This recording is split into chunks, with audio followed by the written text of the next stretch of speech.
जय महादेव सभी मित्रों को। आज मुझे आपके समक्ष ज्योतिष शास्त्र के बारे में बात करने का मौका मिला है और हम जानते हैं कि ये बहुत बड़ा विषय है और इसके बारे में जितना भी कहा जाए उतना कम पड़ता है, क्योंकि एक समंदर को कोई नाप नहीं सकता, उसी तरह ज्योतिष शास्त्र का कोई नापना बहुत बड़ी बात होगी। फिर भी अपनी तरफ से मैं पूरी कोशिश करूँगा कि आप लोगों को कुछ ऐसी बात समझा सकूं जो आगे जाकर आप लोगों को जीवन में काम आए। वैसे तो ज्योतिष शास्त्र में कहा गया है कि भाई ग्रह हमेशा अपने गोचर में घूमते रहते हैं, लेकिन लग्न कुंडली में जो एक बार हमारा जन्म हुआ और ग्रह पड़ गए तो उसका फल हमें अवश्य मिलता है। और 12 भाव कहे गए हैं, एक कुंडली में 12 खाने आते हैं और उसे 12 भाव कहा गया है। हर भाव का अपना एक अलग वजूद है। अगर देखा जाए तो पहला भाव अगर हम कहें तो पहला भाव व्यक्ति को खुद गिना जाएगा।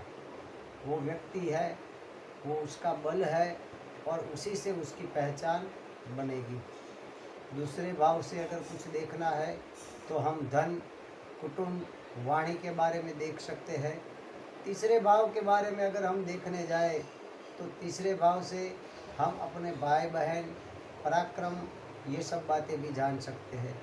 चौथा भाव सुख भाव कहा गया है, लेकिन सुख भाव किस बात का, तो वही कहेंगे माता का भी सुख वहाँ से देखा जाएगा, मकान का सुख देखा जाएगा, और कुछ भी सुख देखना है तो देखेंगे कि भाई गाड़ी कहाँ से लेंगे, तो चौथे भाव से हम ये भी जान सकते हैं।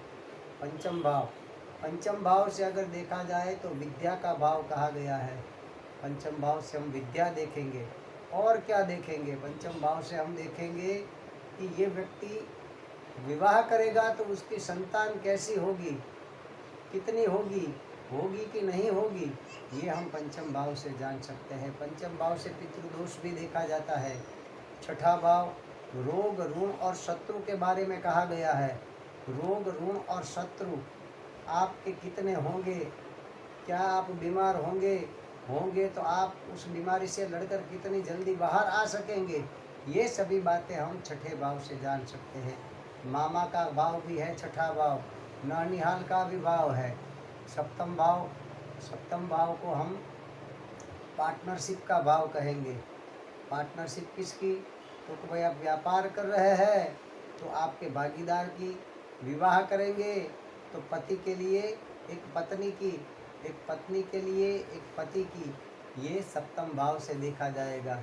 अब सप्तम भाव कितना आप सप्तम भाव से सफलता प्राप्त कर सकेंगे, तो सप्तम भाव का स्वामी का संबंध जब सुख भाव से बनता है, कर्म भाव से बनता है, लाभ भाव से बनता है, धन भाव से बनता है, पराक्रम भाव से बनता है, तो उसके अलग अलग आप रिजल्ट पा सकते हैं।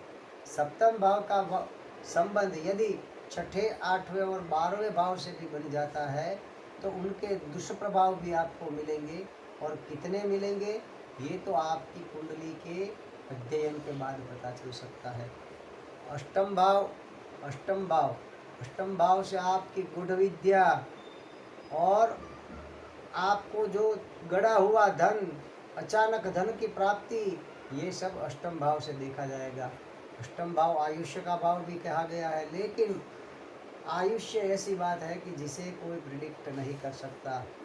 जन्म और मृत्यु ये दोनों ईश्वर ने हमें दी हुई है, और ये ईश्वर का डिपार्टमेंट है, और हमें कभी इस भाव में ज़्यादा रिसर्च नहीं करना चाहिए। हाँ, करना चाहिए किस बात का, तो भाई इस व्यक्ति को तंत्र ज्ञान कितना होगा, इसकी छठी इंद्रिय कितनी जागृत है। नवम को भाग्य भाव कहा गया है, वहाँ से हम देखेंगे आपका भाग्य कितना प्रबल है। दशम भाव से आप कर्म क्या करेंगे ये देखेंगे हम। और दशम भाव का राहु अगर बैठ जाए तो उस व्यक्ति को कौन पहुंच सकता है।